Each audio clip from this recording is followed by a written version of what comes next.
Hey everybody, Michael Policia here from Metro Property Inspection, and in today's webisode we are talking about step flashing, and we've got a real good example of how not to install step flashing. And it's unfortunate because it's a brand new roof, but if you look right up there where that roof wall detail is, that's step flashing that's not installed correctly.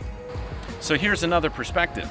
If you look from up here, you can see that these step flashings, each one of these steps is a separate piece of flashing, and this metal flashing here on this brand new roof is actually supposed to be installed behind this siding.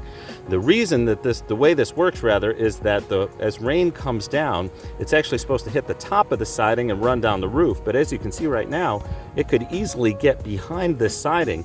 And despite the fact that this is a brand new roof and the shingles aren't going to leak, we could wind up with a leak condition on this pretty quickly because the flashing is improperly installed. Thanks so much for watching this. We'll see you on the next one.